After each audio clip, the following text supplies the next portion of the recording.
नमस्कार, आप सभी का एक बार फिर से स्वागत है नारायण सर क्लासेस के इस नए वीडियो में। बायोलॉजी का चैप्टर 14 पारितंत्र यानी कि इकोसिस्टम, इसका भाग 2 तक हमने बता दिया है और आज हम बताएंगे भाग 3। भाग 2 तक हम लोगों ने जान लिया है कृत्रिम पारितंत्र क्या होता है, वन पारितंत्र क्या होता है या जलीय पारितंत्र क्या होता है।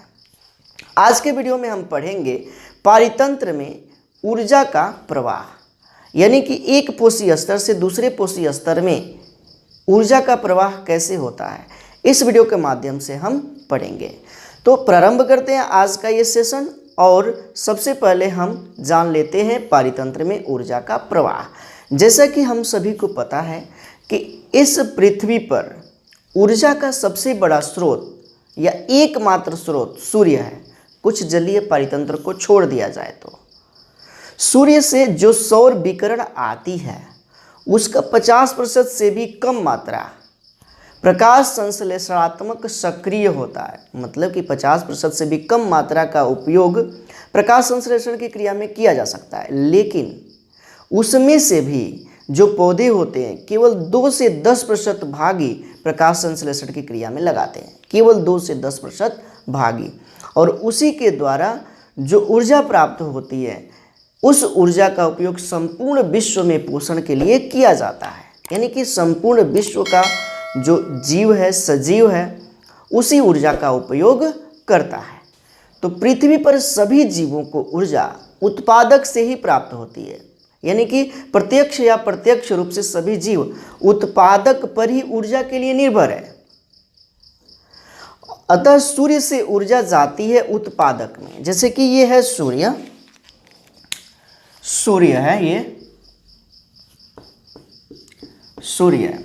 सूर्य से ऊर्जा जाती है किसमें, तो उत्पादक में। किसमें, तो उत्पादक। उत्पादक का मतलब है कि पादप, पौधे, यही प्रकाश संश्लेषण की क्रिया करेंगे।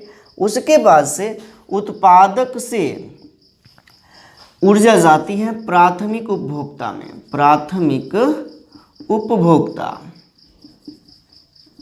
उसके बाद से ऊर्जा जाती है द्वितीयक उपभोक्ता, और उसके बाद से ऊर्जा जाती है किसमें, तो तृतीयक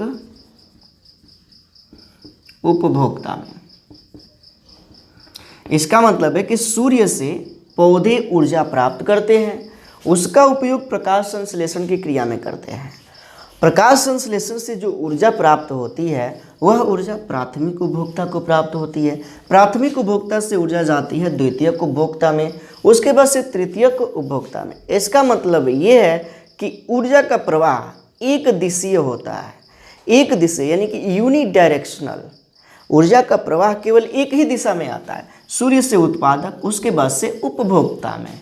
ये नहीं है कि उपभोक्ता से उत्पादक में ऊर्जा जाएगी, इसका विपरीत डायरेक्शन में नहीं होता है, विपरीत दिशा में नहीं होता है, केवल एक दिशीय होता है, एक दिशा में होता है। अतः यहाँ पे क्या है, तो ऊर्जा का जो एक पोषी स्तर से दूसरी पोषी स्तर में गमन होता है वह एक दिशीय होता है, एक दिशीय होता है। इसी के बारे में लिंडेमान ने एक नियम दिया था। किसने, तो लिंडेमान। इसी ऊर्जा के प्रवाह के बारे में लिंडेमान ने एक नियम दिया था। उसने क्या नियम दिया था, तो 10% का नियम। लिंडेमान का जो नियम कहता है वो क्या चीज़, तो 10% का नियम। 10% का नियम ये है क्या, लिंडेमान का 10% का नियम क्या है, तो उन्होंने बताया कि जो सूर्य से ऊर्जा आती है, जो सूर्य से ऊर्जा आती है उसका केवल 1% ही पौधे उपयोग करते हैं। क्या करने में, तो प्रकाश संश्लेषण की क्रिया करने में। यानी कि जो ये उत्पादक है केवल उसका 1% ही उपयोग करते हैं प्रकाश संश्लेषण की क्रिया करने में, यानी कि ऊर्जा का उत्पादन करने में। मान लेते हैं कि सूर्य से 10 लाख, सूर्य से 10 लाख जूल ऊर्जा प्राप्त होती है। 10 लाख जूल ऊर्जा आती है पृथ्वी पर, तो उत्पादक केवल उसका 1% ही उपयोग कर पाते हैं।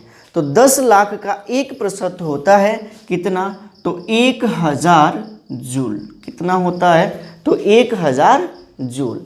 अब यहाँ से उत्पादक को प्राथमिक उपभोक्ता खाते, यानी कि यहाँ से ऊर्जा केवल 10% ही जाएगी। इसका कितना, तो 10%। तो इसका 10% होता है कितना, तो 100 जूल। कितना हो जाएगा ऊर्जा, तो 100 जूल। इसका 10% द्वितीयक उपभोक्ता में जाएगा, कितना, तो 10%। इसका मतलब है कि 100 का 10% हो जाएगा 10 जूल। और यहाँ से केवल 10% ऊर्जा तृतीयक उपभोक्ता में जाएगा, यानी कि 10 का 10% हो जाएगा केवल कितना, तो 1 जूल। इसी को बोला जाता है 10% का नियम। और यही नियम दिया था किसने, तो लिंडेमान ने। यही नियम दिया था किसने, तो लिंडेमान ने। इसका मतलब ये है कि ऊर्जा का प्रवाह केवल एक डायरेक्शन में होता है।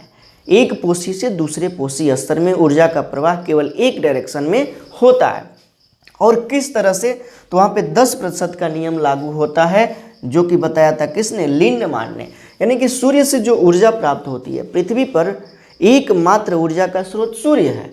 सूर्य से जो ऊर्जा प्राप्त होती है, पौधे उसका केवल 1% ही उपयोग करते हैं, क्या करने में, प्रकाश संश्लेषण की क्रिया करने में। इसका मतलब है कि 10 लाख जूल यदि ऊर्जा सूर्य दे रहा है उत्पादक को, तो उत्पादक ने क्या किया कि उसका केवल 1% ही लिया, यानी कि 10 लाख का 1% होता है 1000 जूल।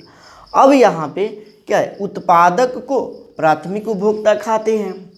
यहाँ पे जो उत्पादक में ऊर्जा है उसका 10% ही प्राथमिक उपभोक्ता में जाएगा, यानी कि 100 जूल। उसी प्रकार से प्राथमिक उपभोक्ता से 10% जो ऊर्जा होगी, 100 जूल का 10% तो द्वितीयक उपभोक्ता में जाएगा। इसका मतलब है कि 10 जूल। द्वितीयक उपभोक्ता से तृतीयक उपभोक्ता में ऊर्जा जाएगा, यानी कि कितना, तो 10%। इसका मतलब है कि 10 जूल का 10% होता है कितना, 1 जूल। तो इस तरह से 10% का नियम लागू होता है यहाँ पे, और एक डायरेक्शनल में ये जाता है, यूनि डायरेक्शनल में, यानी कि एक दिशीय ऊर्जा का प्रवाह होता है एक पोषी स्तर से दूसरे पोषी स्तर में। इतनी बातें आप समझ लिए होंगे। यहाँ पे ऊर्जा का प्रवाह एक पोषी स्तर से दूसरे पोषी स्तर में कैसे होता है, इसके बारे में बात हो रही है। तो ये सारी चीज़ें हमने यहाँ पे रख दिया है, और उम्मीद है कि आप इसे समझ लिए होंगे। तो आपको क्या करना है कि हेडिंग बना लेना है, ये पारितंत्र में ऊर्जा का प्रवाह, और यही चीज़ आपके स्क्रीन पर भी दिखाई दे रहा होगा, और इसे आप नोट कीजिए। गहरे समुद्र के जलीय पारितंत्र को छोड़कर पृथ्वी पर सभी पारितंत्र के लिए एकमात्र ऊर्जा का स्रोत सूर्य है। आपतित सौर विकिरण का 50% से भी कम भाग प्रकाश संश्लेषणात्मक सक्रिय विकिरण होता है। पादप केवल 2 से 10% प्रकाश संश्लेषणात्मक सक्रिय विकिरण का प्रयोग करते हैं, और यही आंशिक मात्रा की ऊर्जा संपूर्ण विश्व का संपोषण करती है। यानी कि जो 2 से 10% ये लेते हैं, पूरे विश्व का पोषण उसी ऊर्जा द्वारा होता है। आगे बढ़ जाते हैं, और नेक्स्ट लाइन से लिखना है, पृथ्वी के सभी जीव आहार के लिए प्रत्यक्ष या अप्रत्यक्ष रूप से उत्पादक पर निर्भर रहते हैं। अतः सूर्य से उत्पादक की ओर और फिर उपभोक्ता की ओर ऊर्जा का प्रवाह एक दिशीय होता है। फिर नेक्स्ट लाइन से लिखना है, खाद्य ऊर्जा का स्थानांतरण जीव के पोषी स्तर से अन्य स्तर में अपहरासन एवं भोजन की ऊर्जा के प्रमुख अंश की ऊष्मा के रूप में नष्ट हो जाती है। लिंडेमान के अनुसार केवल 10% भाग ही भोजन की ऊर्जा को प्रत्येक पोषक स्तर पर संरक्षित किया जाता है। इसे लिंडेमान का 10% का नियम कहा जाता है। लिंडेमान का 10% का नियम कहा जाता है। शाकाहारी जंतु उत्पादक की शुद्ध प्राथमिक उत्पादकता का 10% भाग अपने अंदर संचित या स्थिर करता है। इसी प्रकार मांसाहारी जंतु शाकाहारी जंतु को खाकर शाकाहारी को केवल 10% ऊर्जा संचित करता है। पारितंत्र में कुछ ऊर्जा उत्पादक एवं उपभोक्ता के जैव भार के रूप में संचित रहती है। तथा इनके शरीर में होने वाली अपचय क्रियाओं से कुछ ऊर्जा ऊष्मा के रूप में बाहर निकलती है। बस इतना हो गया किसमें, तो पारितंत्र में ऊर्जा का प्रवाह। अब हम आगे बढ़ेंगे और जानेंगे पारिस्थितिकी तंत्र की उत्पादकता, पारिस्थितिक तंत्र की उत्पादकता। तो ये सारा चीज़ अब हम मिटाएंगे और हम जानेंगे क्या चीज़, तो पारिस्थितिक तंत्र की उत्पादकता।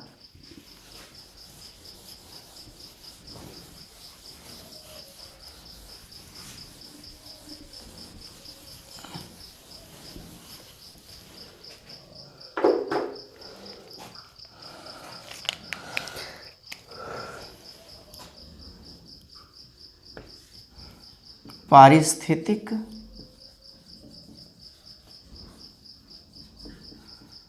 तंत्र की उत्पादकता, पारिस्थितिक तंत्र की उत्पादकता, इसका मतलब है प्रोडक्टिविटी ऑफ इकोसिस्टम।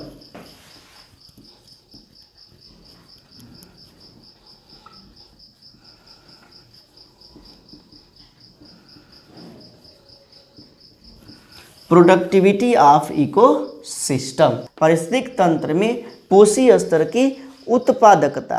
क्या मतलब, इकाई क्षेत्रफल एवं इकाई समय में कार्बनिक पदार्थों के संश्लेषण की दर को बोला जाता है पोषी स्तर की उत्पादकता। इसका मतलब ये है कि ये उत्पादक है, उत्पादक, जैसे कि हरे पौधे, इसने क्या किया, तो हरे पौधों ने कार्बनिक पदार्थ बनाया। कितना, तो कार्बनिक पदार्थ बनाया। क्या बनाया, तो कार्बनिक पदार्थ। तो यहाँ पे क्या है, इकाई क्षेत्रफल और इकाई समय में जो कार्बनिक पदार्थों के संश्लेषण की जो दर है उसी को पोषी स्तर का क्या कहा जाएगा, उत्पादकता कहा जाएगा। जैसे कि हरे पौधों ने इकाई क्षेत्रफल और इकाई समय में क्या किया, तो 10 केजी कार्बनिक पदार्थ बनाया। इसी को बोला जाएगा कैसे, पोषी स्तर की उत्पादकता, यानी कि पारिस्थितिक तंत्र की उत्पादकता। और ये जो उत्पादकता होती है 3 प्रकार की होती है। पारिस्थितिक तंत्र की उत्पादकता कितने प्रकार की होती है, तो 3 प्रकार की होती है। कितने प्रकार की, तो 3 प्रकार की। सबसे पहला होगा प्राथमिक उत्पादकता, उसके बाद से दूसरा होगा द्वितीयक उत्पादकता और तीसरा हो जाएगा शुद्ध उत्पादकता। पहला प्राथमिक उत्पादकता, उसके बाद से दूसरा द्वितीयक उत्पादकता, उसके बाद से तीसरा हो जाएगा शुद्ध उत्पादकता। प्राथमिक उत्पादकता, द्वितीयक उत्पादकता और शुद्ध उत्पादकता, ये जो पारितंत्र की उत्पादकता है वह 3 प्रकार की होती है। प्राथमिक उत्पादकता, द्वितीयक उत्पादकता और तृतीय उत्पादकता। अब इसी को हम लाइन से एक एक करके पढ़ेंगे। सबसे पहले हम जान लेते हैं प्राथमिक उत्पादकता के बारे में। इसका मतलब है प्राइमरी प्रोडक्टिविटी, प्राइमरी प्रोडक्टिविटी। तो इसके अंतर्गत, प्राथमिक उत्पादकता के अंतर्गत जो आते हैं क्या, तो हरे पौधे, पादप प्लवक, प्रकाश संश्लेषी जीवाणु और कुछ रसायन संश्लेषी जीवाणु। हरे पौधे, पादप प्लवक, उसके बाद से प्रकाश संश्लेषी व रसायन संश्लेषी जीवाणु, ये प्राथमिक उत्पादकता के अंतर्गत आते हैं। ये क्या होता है, तो इनके द्वारा हरे पौधे, पादप प्लवक, प्रकाश संश्लेषी व रसायन संश्लेषी जीवाणु द्वारा। क्या होता है? तो प्रकाश संश्लेषण की क्रिया या रसायन संश्लेषण की क्रिया द्वारा सूर्य के प्रकाश की ऊर्जा को कार्बनिक यौगिकों में परिवर्तित किया जाता है। किसमें? तो कार्बनिक यौगिकों में। और कार्बनिक यौगिकों में परिवर्तित करने की दर को ही बोला जाता है प्राथमिक उत्पादकता, यानी कि इकाई क्षेत्रफल एवं इकाई समय में, इकाई क्षेत्रफल और इकाई समय में इन जीवों द्वारा, यानी कि पौधे, हरे पौधे, पादप प्लवक, प्रकाश संश्लेषी व रसायन संश्लेषी जीवाणु द्वारा प्रकाश को, प्रकाशीय ऊर्जा को कार्बनिक ऊर्जा में परिवर्तित करने की दर को बोला जाता है प्राथमिक उत्पादकता। क्या कहते हैं? तो प्राथमिक उत्पादकता कहा जाता है। प्राथमिक उत्पादकता को दो भागों में बांटा गया है, यानी कि ये भी दो प्रकार का होता है। कितने प्रकार का? तो दो प्रकार, इसके भी दो प्रकार हैं। सबसे पहला, इसके भी क्या है? तो दो प्रकार है। सबसे पहला है सकल प्राथमिक उत्पादकता, यानी कि ग्रॉस प्राइमरी प्रोडक्टिविटी। सकल प्राथमिक उत्पादकता, इसका मतलब होगा ग्रॉस प्राइमरी प्रोडक्टिविटी। इसको शॉर्टकट में बोला जाएगा जीपीपी, यानी कि ग्रॉस प्राइमरी प्रोडक्टिविटी। इसका मतलब क्या है? तो प्राथमिक उत्पादकों द्वारा निश्चित इकाई क्षेत्रफल व इकाई समय में प्रकाश संश्लेषण द्वारा बनाए गए कुल कार्बनिक पदार्थों की मात्रा को, बनाए गए कार्बनिक पदार्थ की कुल मात्रा को क्या कहा जाता है? तो ये सकल प्राथमिक उत्पादकता कहा जाता है। इसका मतलब ये है प्राथमिक उत्पादकों द्वारा निश्चित इकाई क्षेत्रफल व इकाई समय में प्रकाश संश्लेषण द्वारा बनाए गए कार्बनिक पदार्थों की कुल मात्रा को कहा जाता है सकल प्राथमिक उत्पादकता, यानी कि इकाई समय और इकाई क्षेत्रफल में प्राथमिक उत्पादकों द्वारा प्रकाश संश्लेषण की क्रिया द्वारा बनाए गए कुल कार्बनिक पदार्थों की मात्रा को बोला जाता है सकल प्राथमिक उत्पादकता। इसका मतलब है कि जितना कार्बनिक पदार्थ बना ले प्रकाश संश्लेषण की क्रिया द्वारा हरे पौधे, वे सभी मात्रा, वे कुल मात्रा क्या कहलाएगा? सकल प्राथमिक उत्पादकता कहलाएगा। आगे बढ़े और दूसरा जाने शुद्ध प्राथमिक उत्पादकता, यानी कि नेट प्राइमरी प्रोडक्टिविटी। दूसरा होगा क्या चीज़? तो शुद्ध प्राथमिक उत्पादकता। इसका मतलब है नेट प्राइमरी प्रोडक्टिविटी। इसको शॉर्ट में बोला जाएगा एनपीपी। इसका मतलब क्या है? तो जो प्रकाश संश्लेषण की क्रिया में प्राथमिक उत्पादक है, अपनी जैविक क्रिया के लिए भी उसमें से कुछ ऊर्जा को लगाएंगे, यानी कि प्रकाश संश्लेषण की क्रिया में जितने भी कार्बनिक पदार्थ बने उसे बोला जाता है जीपीपी, यानी कि सकल प्राथमिक उत्पादकता। हरे पौधों द्वारा कुछ कार्बनिक पदार्थों का अपनी क्रिया के लिए, अपनी जैविक क्रिया के लिए, जैसे कि श्वसन के लिए उपयोग कर लिया जाता है। इसके बाद जो कार्बनिक पदार्थों की मात्रा बचती है उसे बोला जाता है शुद्ध प्राथमिक उत्पादकता। उसे कहते हैं क्या चीज़? तो शुद्ध प्राथमिक उत्पादकता। इसका मतलब ये है कि जो एनपीपी होगा, क्या चीज़? तो एनपीपी ये हो जाएगा क्या मतलब? तो जीपीपी माइनस हरे पौधों के द्वारा या प्रकाश संश्लेषी पौधों के द्वारा उपयोग की गई वह कार्बनिक यौगिक की मात्रा, इसका मतलब ये है कि जैसे कि श्वसन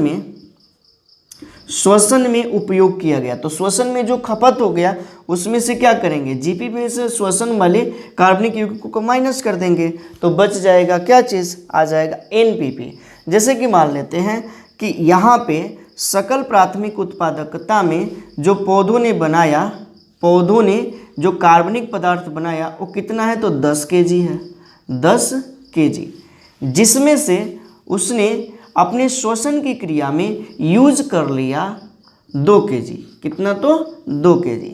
तो क्या मतलब यहाँ पे जीपीपी है 10 kg और माइनस कर दे श्वसन की क्रिया में कितना यूज किया, तो 2 kg यूज किया। अब क्या हो जाएगा, तो 10 में से 2 kg माइनस हो जाएगा तो बच जाएगा कितना, 8 kg। तो 8 kg क्या है, तो एनपीपी है, 8 kg क्या है, तो एनपीपी है। इसका मतलब यही है कि हरे पौधों ने जो कार्बनिक यौगिक बनाया उसमें से कुछ कार्बनिक यौगिक अपनी जैविक क्रिया में उपयोग कर लिया। अब जो बच रहा है, उपयोग तो कर लिया कार्बनिक यौगिक के रूप में, उसमें से जो यौगिक बच रहा है वही क्या हो जाएगा, उसका शुद्ध प्राथमिक उत्पादकता। इसका मतलब ये है कि प्राथमिक उत्पादकों द्वारा प्रकाश संश्लेषण की क्रिया में बने शुद्ध पदार्थों की जो मात्रा है श्वसन की क्रिया में या अन्य कोई भी जैविक क्रिया में उपयोग कर लिया जाता है।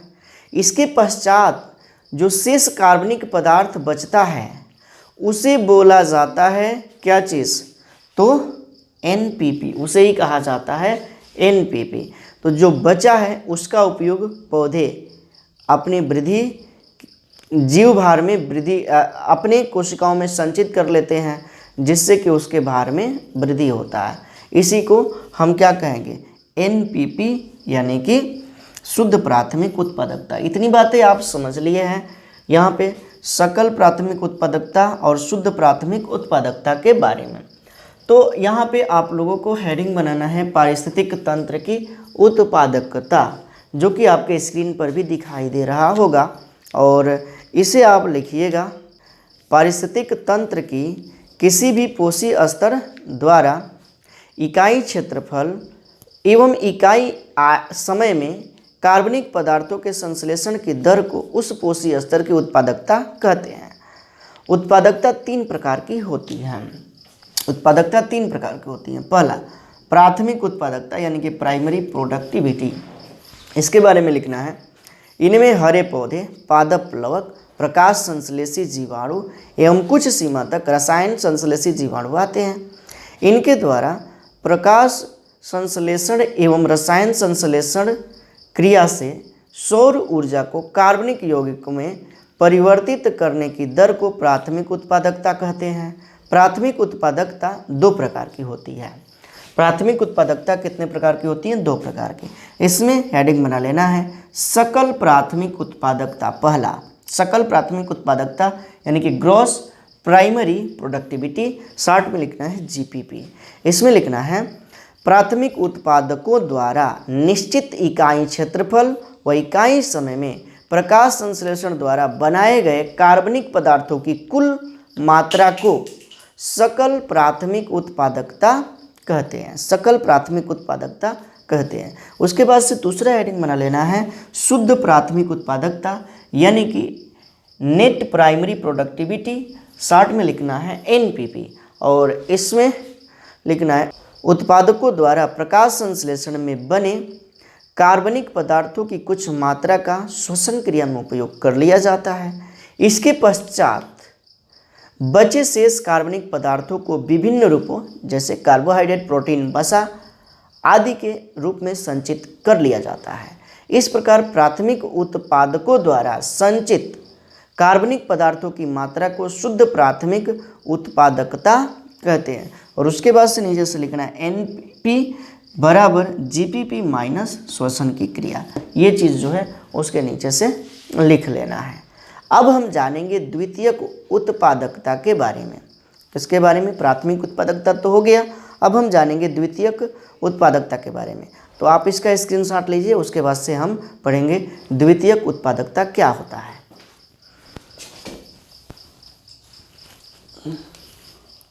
चलिए तो इसे हम मिटाते हैं और जानेंगे द्वितीयक उत्पादकता के बारे में। प्राथमिक उत्पादकता हो गया,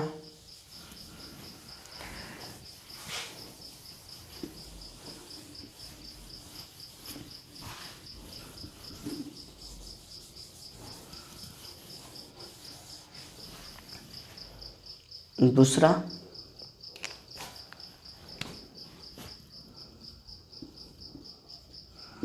द्वितीयक उत्पादकता यानी कि सेकेंडरी प्रोडक्टिविटी। सेकेंडरी प्रोडक्टिविटी क्या होता है? तो सेकेंडरी प्रोडक्टिविटी के अंतर्गत उपभोक्ता आते हैं, यानी कि उपभोक्ता स्तर को ही बोला जाता है क्या चीज़? तो द्वितीयक उत्पादकता। द्वितीयक उत्पादकता। तो प्राथमिक उत्पादकता में जो एनपीपी बचा था, क्या चीज़? तो एनपीपी, इसका उपयोग उपभोक्ता करते हैं। इसका उपयोग कौन करते हैं? तो उपभोक्ता करते हैं। तो यहाँ पे क्या है?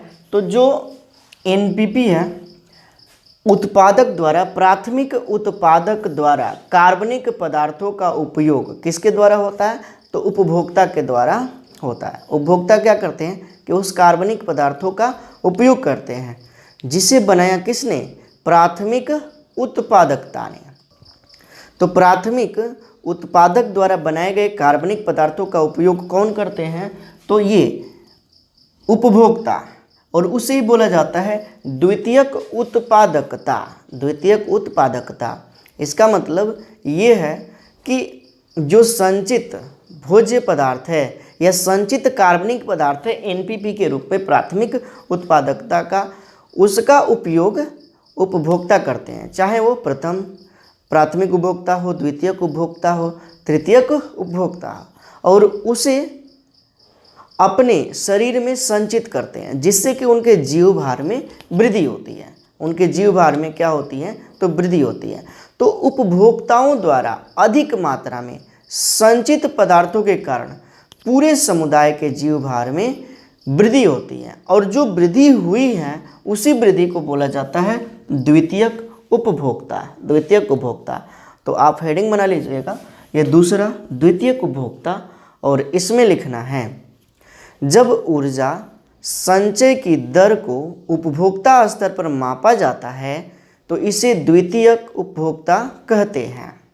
प्राथमिक स्तर पर संश्लेषित कार्बनिक पदार्थों का उपयोग उपभोक्ता करते हैं और इसे अपने शरीर के अनुकूल पदार्थों के रूप में सम्मिलित कर लेते हैं।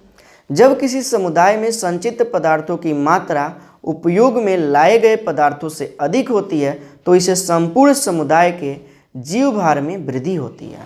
तो इससे संपूर्ण समुदाय के जीव भार में वृद्धि होती है। उपभोक्ताओं द्वारा यानी कि उपयोग के पश्चात बचे अधिक मात्रा में संचित पदार्थों के कारण पूरे समुदाय के जीव भार में हुई वृद्धि को द्वितीयक उपभोक्ता कहा जाता है। अब हम जानेंगे तीसरा इसमें का, जो होगा क्या चीज़? तो शुद्ध उत्पादकता। शुद्ध उत्पादकता, इसका मतलब है कि नेट प्रोडक्टिविटी।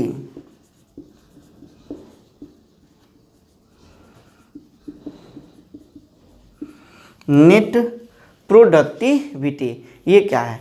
तो उपभोक्ता द्वारा उपयोग किए जाने के पश्चात भी कार्बनिक पदार्थ प्राथमिक उत्पादकों में शेष बचे रहते हैं। उपभोक्ता द्वारा उपयोग किए जाने के बाद भी कार्बनिक पदार्थ किस में? प्राथमिक उत्पादक में क्या होते हैं? तो शेष बचे रहते हैं और प्राथमिक उत्पादक के जीव भार में वृद्धि करते हैं। तो इकाई समय में जीव भार में हुई वृद्धि को बोला जाता है शुद्ध उत्पादकता। जैसे कि ये यहाँ पे है क्या चीज़? तो उत्पादक, प्राथमिक उत्पादक। प्राथमिक उत्पादक ने क्या किया? तो कार्बनिक पदार्थ बनाया, कार्बनिक पदार्थ बनाया, इसका उपयोग किया, इसके द्वारा जो कार्बनिक पदार्थ बना इसका उपयोग किया किसके द्वारा? तो उपभोक्ता के द्वारा। जैसे प्राथमिक उपभोक्ता, द्वितीयक उपभोक्ता, फिर भी उत्पादक में कुछ मात्रा कार्बनिक पदार्थों की बच जाती है, जिससे कि इसके जीव भार में वृद्धि होती है। इसके जीव भार में क्या होती है? तो वृद्धि होती है, और इसी वृद्धि को बोला जाता है शुद्ध उत्पादकता यानी कि नेट प्रोडक्टिविटी। तो इतनी चीज़ें आप समझ लिए। अब हेडिंग बना लेना है, क्या चीज़? तो शुद्ध उत्पादकता तीसरा, और इसमें लिखना है उपभोक्ता द्वारा उपयोग कर लिए जाने के पश्चात जो कुछ भी कार्बनिक पदार्थ प्राथमिक उत्पादकों में शेष बचा रह जाता है, उससे प्राथमिक उत्पादकों के जीव भार में वृद्धि होती है। इकाई समय में जीव भार में हुई इसी वृद्धि दर को शुद्ध उत्पादकता कहते हैं। शुद्ध उत्पादकता कहते हैं। तो इस वीडियो में हमने बताया क्या? तो ऊर्जा का प्रवाह, एक पोषी स्तर से दूसरे पोषी स्तर में पारिस्थितिक तंत्र में ऊर्जा का प्रवाह कैसे होता है, इसके बारे में बात किया। अगले वीडियो में हम जानेंगे खाद्य श्रृंखला के बारे में। यहाँ तक उम्मीद है कि आपने अच्छे से समझ लिया है। यदि समझ लिया है तो कमेंट के माध्यम से अवश्य बताइएगा, और यदि आपको वीडियो अच्छा लगता है तो वीडियो को लाइक ज़रूर कीजिएगा और इसे अपने मित्रों में ज़्यादा से ज़्यादा शेयर कीजिएगा। नेक्स्ट वीडियो में बहुत ही जल्द मिलेंगे। तब तक के लिए thank you, thanks for watching. जुड़े रहिए नारायण सर क्लासेस के साथ।